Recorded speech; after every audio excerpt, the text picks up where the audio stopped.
Olá, sejam bem-vindos à Escola Bíblica Dominical.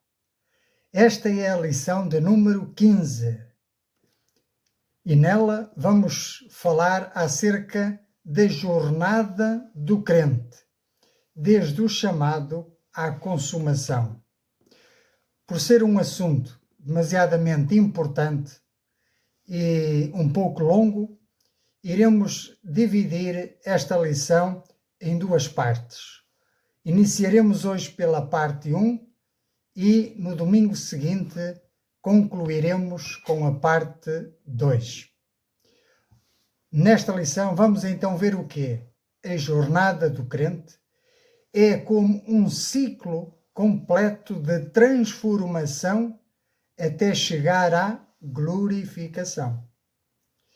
Iremos compreender como é que Deus nos conduz ao longo da nossa caminhada cristã até à maturidade e realização plena. Este é o objetivo desta 15ª lição da Escola da Fé Bíblica. Ao longo da lição teremos perguntas reflexivas e no final teremos uma oração, como é hábito. Comecemos então por compreender 4 pilares fundamentais deste ciclo de transformação. O primeiro deles é o chamado de Deus. Significa tirar-nos para fora. Representa o momento da vocação ou da conversão. Na perspectiva bíblica, como no exemplo de Abraão, o chamado exige uma saída de um estado anterior, seja do pecado, do comodismo ou de uma vida sem propósito, para um novo caminho com Deus. Podemos dizer que é o id da grande comissão e que rompe com o passado. Em segundo lugar, o segundo pilar desta jornada de fé é a promessa. Deus chama e Deus dá-nos uma promessa. Para quê? Para nos direcionar, para dar sentido e propósito à vocação com que fomos chamados. Então isto serve para que a caminhada não seja errante. Deus oferece uma promessa, um objetivo, uma esperança, que para o crente se trata da vida eterna. E esperamos também galardão pela obra desenvolvida ao serviço do Mestre. Bendito seja o nome do Senhor. A promessa funciona como uma bússola, ou como o alvo, o objetivo, a meta.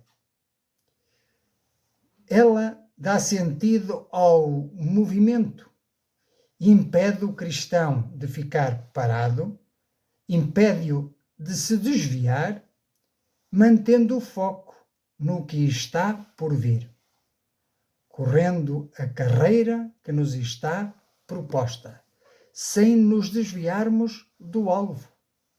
Bendito seja o nome do Senhor.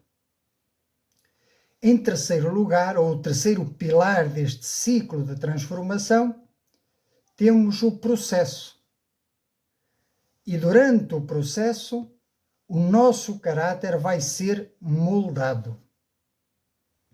Esta é a fase mais longa e muitas vezes a mais difícil. Refere-se às experiências do dia a dia, às provações e ao tempo de espera.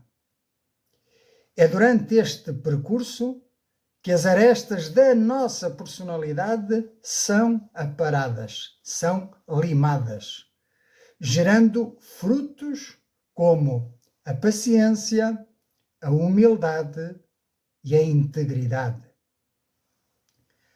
O objetivo não se trata então apenas de chegar ao destino, mas trata-se de tornar-se a pessoa certa ao longo do caminho.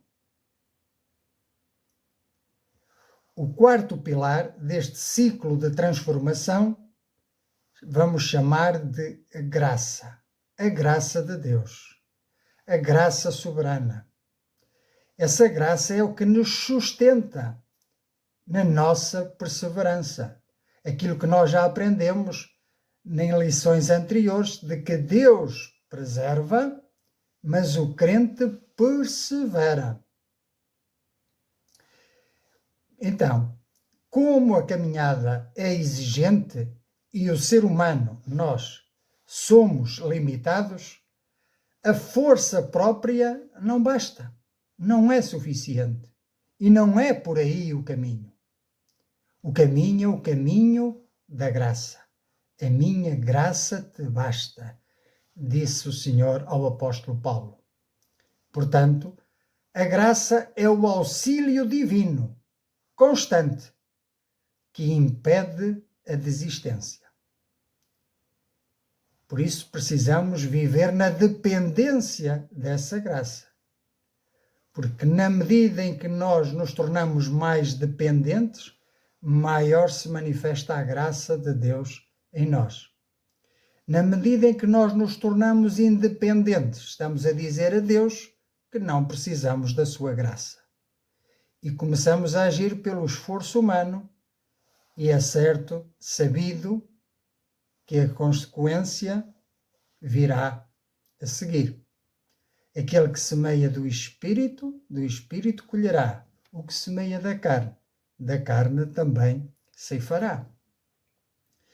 A graça é, portanto, o combustível, vamos chamar-lhe assim, espiritual, que permite continuar a andar, mesmo quando há cansaço, quando há desânimo, quando há tristeza, quando há amargura ou ressentimento, ou quando somos perseguidos, incompreendidos.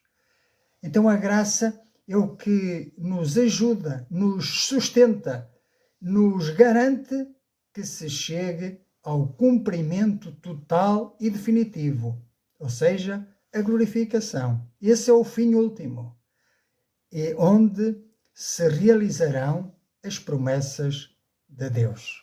Bendito seja o nome do Senhor. Em suma, aprendemos que a vida com Deus não é um invento isolado, mas é uma progressão onde Deus inicia com o chamado, orienta dando-nos uma promessa, transforma-nos mediante um processo e nos mantém através da graça, mantendo-nos até fiéis, até atingirmos a meta, até chegarmos ao fim. Abraão é o exemplo clássico deste ciclo, pois a sua vida é como que uma maquete perfeita para nos mostrar de como Deus trabalha no ser humano. Então, aqui estão os 4 pilares que nós podemos observar na vida do crente Abraão. O chamado de Abraão vem narrado em Gênesis capítulo 12. Nós vamos ver como Abraão foi chamado para fora da sua terra, da sua parentela, da sua família, do seu conforto, do seu lar. E como teve que confiar em Deus, indo para uma terra que não conhecia, apenas firmando-se nas promessas de Deus. Então lemos assim em Gênesis capítulo 12 e versículo 1. Ora disse o Senhor a Abraão: sai da tua terra, da tua parentela e da casa de teu pai, e vai para a terra que te mostrarei. E de ti farei uma grande nação, e te abençoarei, e te engrandecerei o nome. Sê tu uma bênção. Abençoarei os que te abençoarem, e amaldiçoarei os que te amaldiçoarem. Em ti serão benditas todas as famílias da terra. Vejamos agora a atitude de Abraão. Partiu, pois, Abraão como lhe ordenara o Senhor, e Ló foi com ele. Tinha Abraão 75 anos quando saiu de Harã. Nunca se é tarde para aceitar o convite do Senhor. Continuemos. Levou Abraão consigo a Sarai, sua mulher, e a Ló, filho de seu irmão, e todos os bens que haviam adquirido, e as pessoas que lhes cresceram em Harã. Partiram para a terra de Canaã e lá chegaram. Atravessou Abraão a terra até Siquém, até ao carvalho de Moriá. Nesse tempo os cananeus habitavam essa terra. Apareceu o Senhor a Abraão e disse-lhe: darei à tua descendência esta terra. E ali edificou Abraão um altar ao Senhor que lhe aparecera. Sabemos que Abraão recebeu posteriormente um novo nome dado por Deus, ou seja, Abraão, pai de uma multidão de nações. Bendito seja o nome do Senhor. O chamado de Abraão foi literal. Ele teve de abandonar a segurança de Ur dos Caldeus e a sua cultura, a sua família, o seu lar, para seguir um Deus que ainda não conhecia totalmente.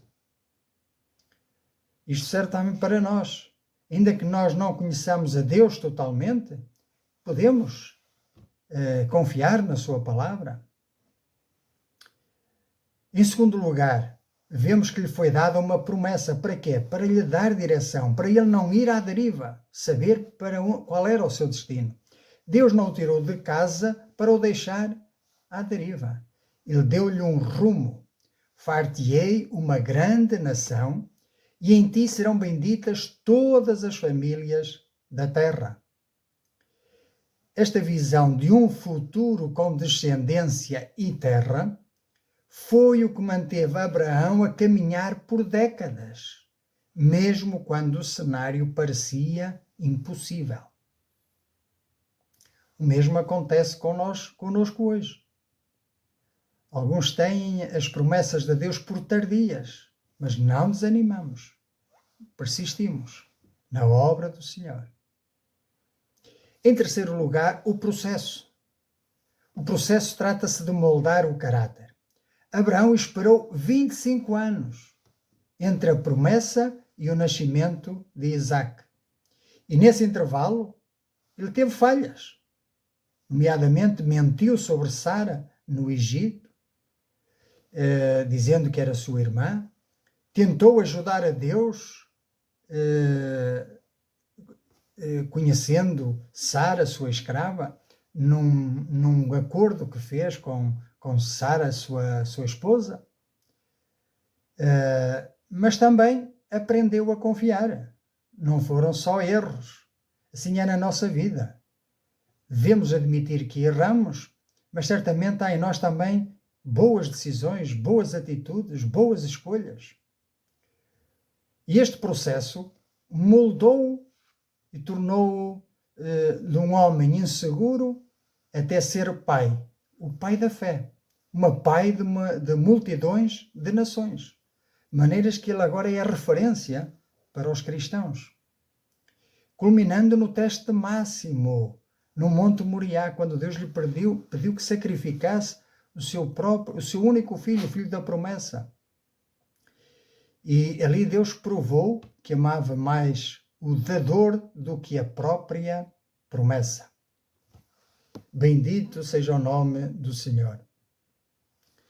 E em quarto lugar, o quarto pilar, que é a graça, que nos sustenta na perseverança, nós vemos também em Abraão, que era velho, e Sara era estéril.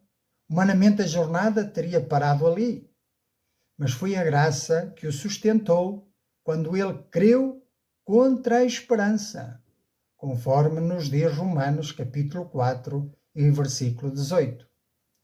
Deus renovou as suas forças e protegeu-o em terras estrangeiras, garantindo que ele chegasse ao fim da vida, vendo o cumprimento inicial da promessa. Abraão não foi escolhido por ser perfeito, mas foi aperfeiçoado pelo processo, para que a promessa pudesse ser cumprida através dele. E nós sabemos que essa promessa é cumprida em Cristo Jesus, seu descendente. Bendito seja o nome do Senhor. Vejamos outro exemplo onde este padrão dos 4 pilares da jornada cristã se observam. Por exemplo, José do Egito. Na nossa escola bíblica, olhamos para a vida de José não como uma história de sorte, de destino, mas como que um laboratório da providência divina.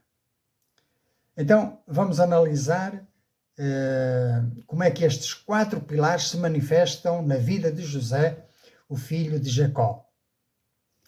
O primeiro pilar, o chamado, tirar para fora.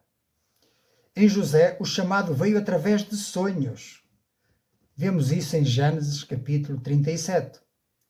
Deus tirou-o do conforto de ser o filho preferido e lançou-o numa realidade totalmente nova. O sair para fora, aqui de José, foi doloroso, pois ele foi vendido como escravo. Deus arrancou-o da sua zona de segurança para o preparar para algo maior. Estamos a falar de forma resumida, não é? Muito mais haveria a dizer. Mas só para vermos como os 4 pilares, como Deus usa este método para tratar com as nossas vidas. O segundo pilar é a promessa, isso mesmo, que nos dá direção. Muito bem. Aqueles sonhos de que a sua família se dobraria perante ele não eram fruto de arrogância juvenil, mas era a promessa que serviu de norte. Ele viu aquilo como uma promessa, algo que Deus lhe estava a mostrar, que se cumpriria no futuro. Nos anos de escravidão e na escuridão da prisão, era essa a visão dada por Deus que o impedia de perder a identidade, que o impedia de desfalecer e desistir, voltar para trás. É porque a promessa é como que se lhe dissesse: tu tens um destino, isto não termina aqui. O mesmo se aplica a nós hoje, no meio das tribulações, das dificuldades, das perseguições, das rejeições. Nós sabemos que isto não termina aqui e que nós caminhamos em direção a um futuro glorioso que Deus tem prometido àqueles que o amam. Bendito seja o nome do Senhor. Terceiro pilar, o processo. Trata-se de moldar o caráter. Este é um ponto importante, porque vejamos, o processo de José durou 13 anos de sofrimento. Na casa de Potifar, ele aprendeu a gerir os bens alheios. Na prisão, aprendeu a gerir pessoas e crises. Deus moldou o seu caráter para que ele não se tornasse um ditador vingativo, mas um governador humilde. Então este processo curou o seu orgulho e preparou o seu coração para perdoar os irmãos mais tarde, porque os irmãos o tinham maltratado e vendido como escravo. O quarto pilar é a graça, que sustenta enquanto perseveramos. Então, a Bíblia repete uma frase-chave: o Senhor era com José. Isto muda tudo. Isto é, a graça do Senhor era com José. Foi a graça que lhe deu favor perante o carcereiro e sabedoria perante o faraó. Sem esse sustento sobrenatural, ele teria sucumbido à depressão ou ao ódio, à vingança, ao rancor, à raiva. Mas não.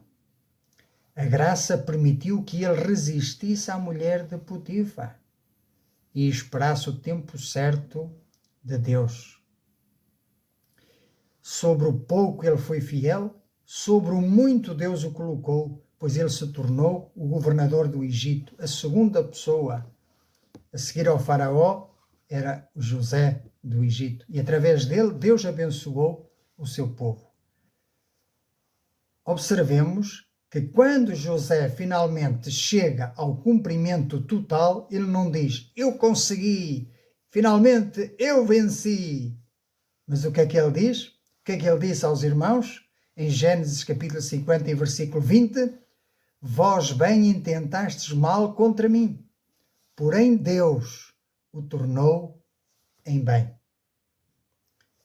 Concluímos que o processo é o que garante que ao recebermos a promessa tenhamos um caráter que a consiga sustentar. Bendito seja o nome do Senhor. Eu não sei se já fixastes, se já atentastes para a importância que Deus dá ao nosso caráter.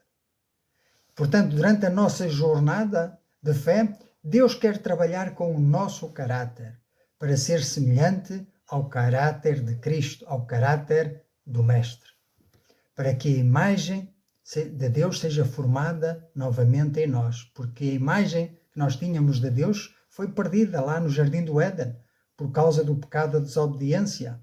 E nós herdamos essa desobediência, nós perdemos essa imagem de Deus, mas agora em Cristo Jesus nós somos transformados, nós nascemos de novo e recebemos de novo essa imagem de Deus através de Cristo Jesus. E então podemos refletir ao mundo essa imagem de Cristo. Mas para isso, para que essa luz brilhe cada dia mais, o nosso caráter precisa ser aperfeiçoado, precisa de ser cada vez mais assemelhante ao caráter de Cristo. Bendito seja o nome do Senhor. Muito bem. Se em Abraão e José nós vemos figuras e sombras, em Jesus Cristo nós vemos a substância perfeita. Ele é o autor e o consumador da nossa fé. E nele, este ciclo de 4 pilares atinge a sua expressão máxima e absoluta. Olhemos então para as Escrituras para compreender como é que Jesus viveu esta realidade. O chamado, primeiro pilar, tira-nos para fora.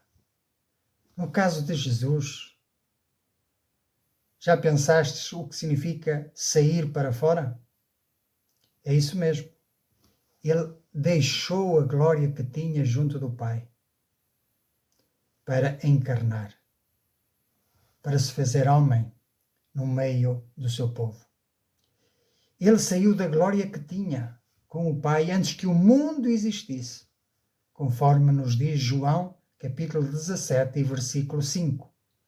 Ele foi tirado da eternidade para entrar no tempo, esvaziando-se a si mesmo, fazendo-se homem, como o homem se humilhou e fez-se servo obediente até à morte e morte de cruz, como nos diz Filipenses capítulo 2, versículos 7 e seguintes. O seu chamado foi a missão messiânica, a missão de salvar a humanidade pecadora, perdida e condenada, em que eu e tu estamos incluídos. Então a sua missão era vir ao mundo para buscar e salvar o que se havia perdido. E eu oro e o meu desejo é que tu possas compreender isto e aceitares este Jesus na tua vida para que sejas uma nova criatura, para que possas experienciar na tua vida este processo de transformação para um dia poder alcançar a promessa de viver por todo sempre na presença de Deus. Bendito seja o nome do Senhor. Em segundo lugar, a promessa que dá direção. A promessa para Jesus, ou a promessa que direcionava Jesus, era a redenção da humanidade e a glória que se seguiria. Ele tinha os olhos postos na alegria que lhe estava proposta, conforme nos diz Hebreus capítulo 12, versículo 2. Esta promessa de que a sua morte não seria o fim, mas o início de uma nova aliança, foi como que a bússola que o guiou firmemente em direção a Jerusalém, que o guiou mais concretamente ao Monte Calvário, onde ali ele deu a sua vida por todo aquele que nele crê. Mesmo sabendo o que o esperava, o sofrimento e a morte, ele seguiu em frente. Bendito seja o nome do Senhor. Mas houve também um processo. O seu caráter também foi moldado. Porque sendo Deus, ele era perfeito. Mas como homem, a Bíblia diz que ele aprendeu a obediência pelas coisas que sofreu. Hebreus 5:8. O processo de Jesus envolveu a fome no deserto, a rejeição dos seus. Ele veio para o que era seu e os seus não o receberam. O cansaço, a fome, a agonia no Getsemane, etc. Este percurso moldou a sua humanidade para ser o sumo sacerdote misericordioso, capaz de se compadecer das nossas fraquezas. Podemos dizer que o processo validou o seu sacrifício na cruz do Calvário. E finalmente o quarto pilar, a graça, que sustenta na perseverança. Jesus viveu em total dependência do Espírito Santo. Daí que quando ele desceu às águas do batismo, e se ouviu uma voz do céu que dizia: "Este é o meu filho muito amado em quem me comprazo", João viu também descer sobre ele o Espírito Santo em forma de pomba. Bendito seja o nome do Senhor. E no momento mais negro, na cruz, foi a sustentação divina que o permitiu perseverar até ao brado de vitória. E está consumado. Talvez o momento mais dramático de todos foi quando Deus o abandonou na cruz, pois ele ali carregou sobre si o pecado de todos nós. E eu me pergunto, será que ele foi abandonado à sua sorte? Ou de alguma forma a graça do Pai o sustentou? É uma pergunta para a qual eu não tenho resposta. Mas, possivelmente, Jesus foi abandonado ali à sua sorte. Mas Jesus, através do processo, o seu caráter foi moldado, foi aperfeiçoado e ali ele suportou a afronta, suportou a ignomínia, suportou o desprezo, suportou a dor, suportou a cruz, sozinho, como mediador entre Deus e os homens.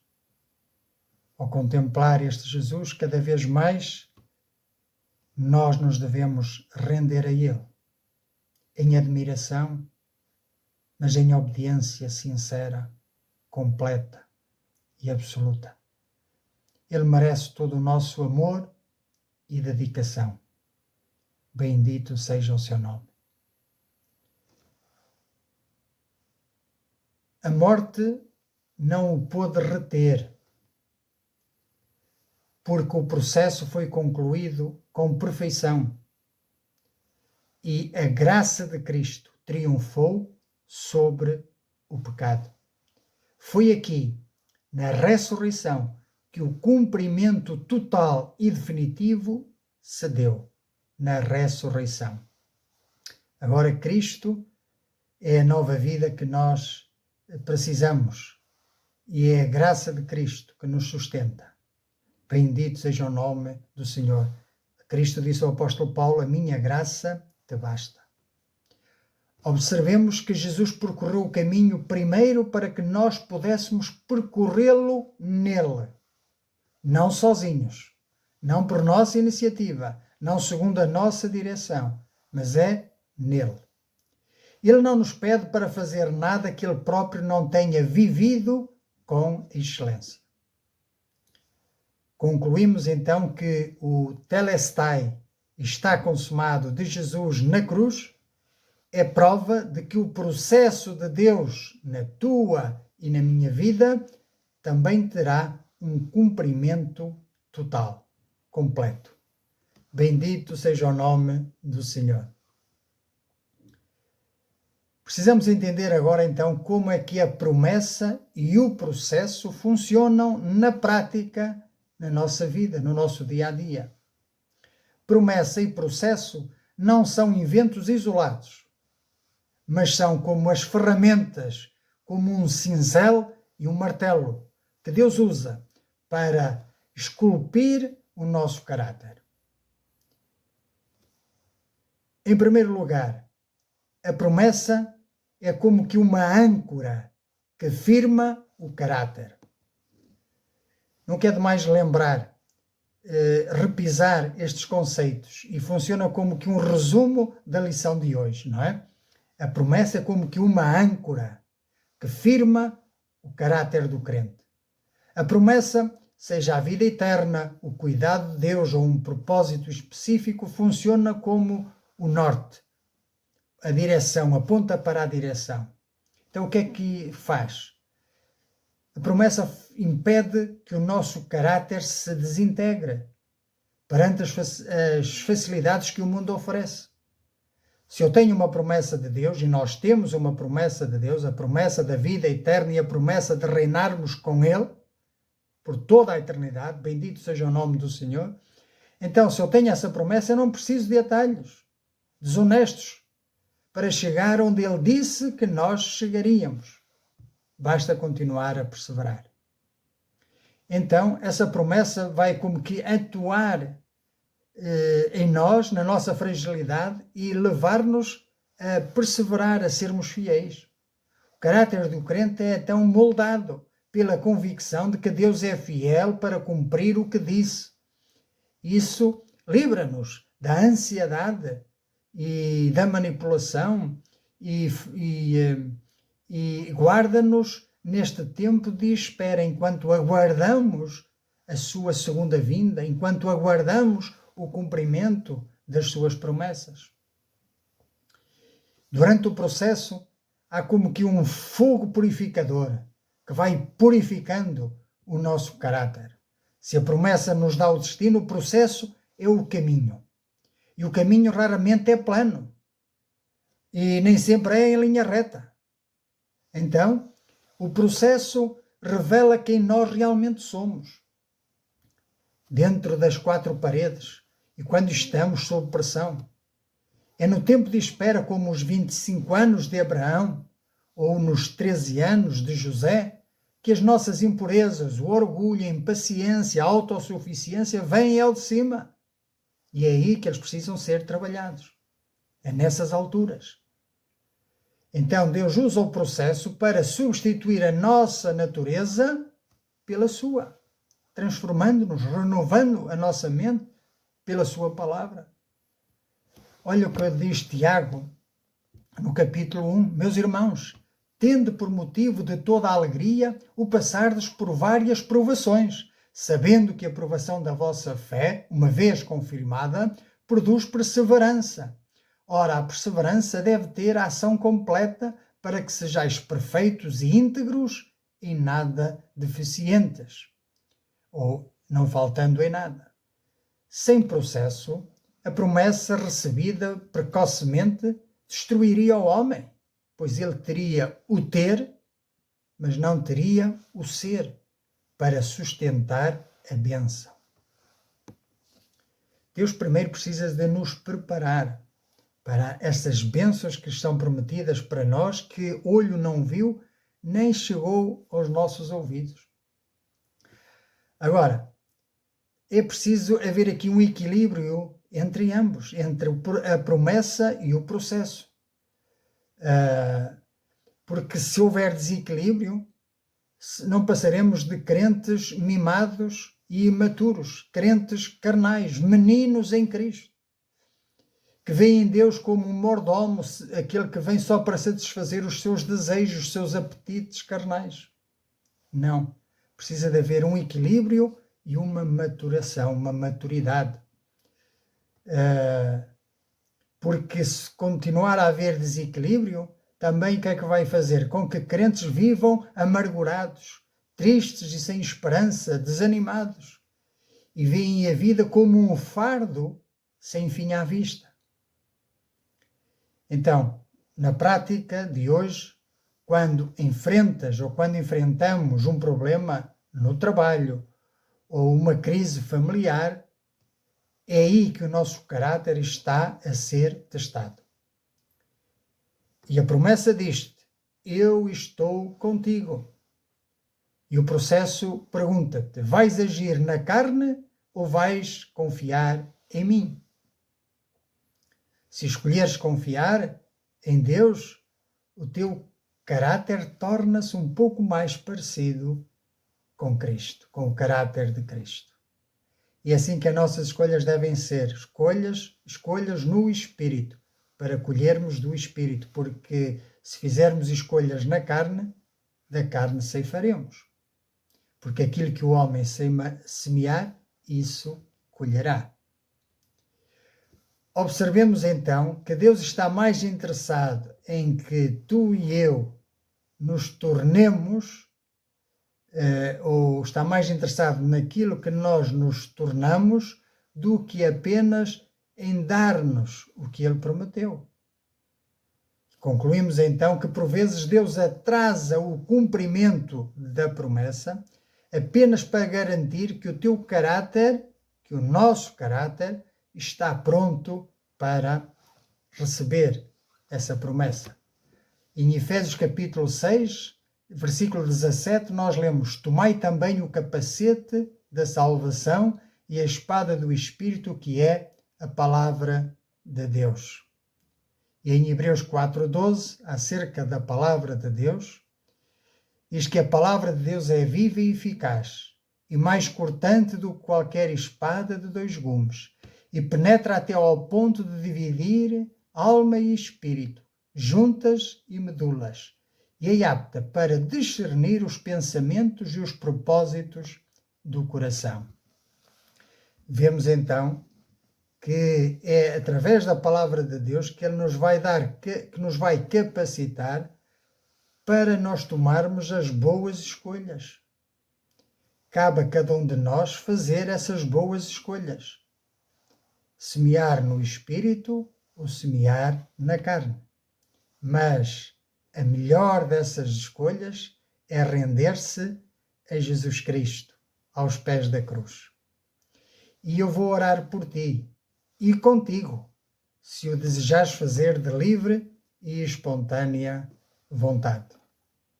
Pois, chegados aqui e entendendo que após o chamado há uma promessa e que após a promessa há um processo e que após o processo há uma graça que nos sustenta, que nos guarda e que nos permite chegar à meta, tendo esta noção, de que forma estou a viver eu a minha vida como crente?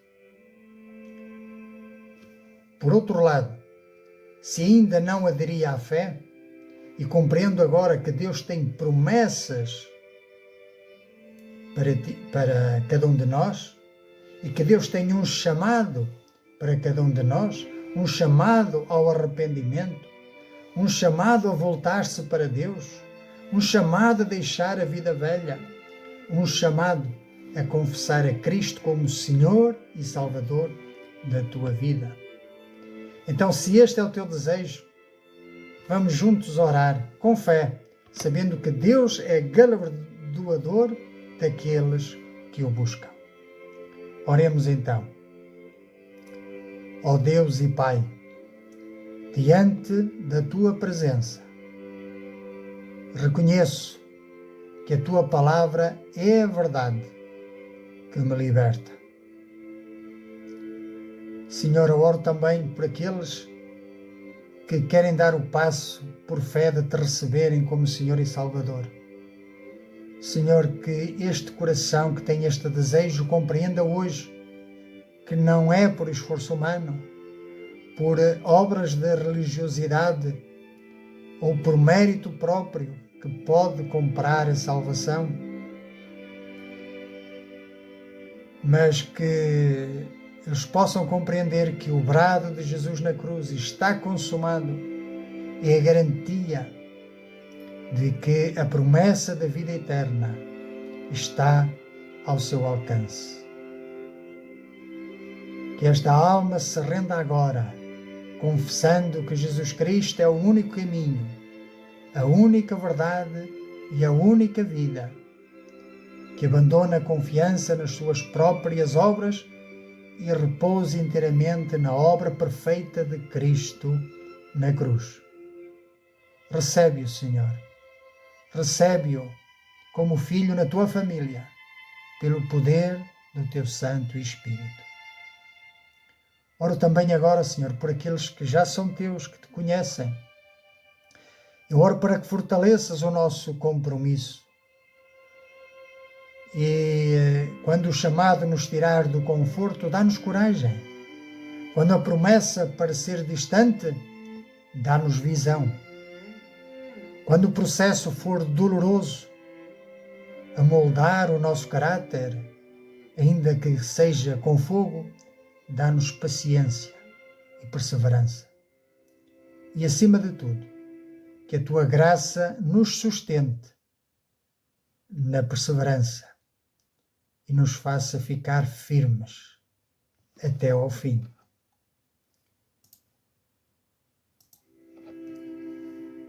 E acima de tudo, Senhor, ajuda-nos a não olharmos para trás, nem a entrar em atalhos, mas que saibamos descansar na certeza de que tu, que começaste a boa obra em nós, és fiel para a completar. É em nome de Jesus, aquele que tudo pagou e tudo venceu, que oramos, e que seja tudo para a tua honra e para a tua glória. Amém. Bendito seja o nome do Senhor. Terminamos então aqui a primeira parte deste assunto tão importante, e que estes conceitos que nós aprendemos se possam tornar vida, se possam tornar realidade no nosso dia a dia. Que Deus ricamente nos abençoe e até à próxima lição, se Deus permitir.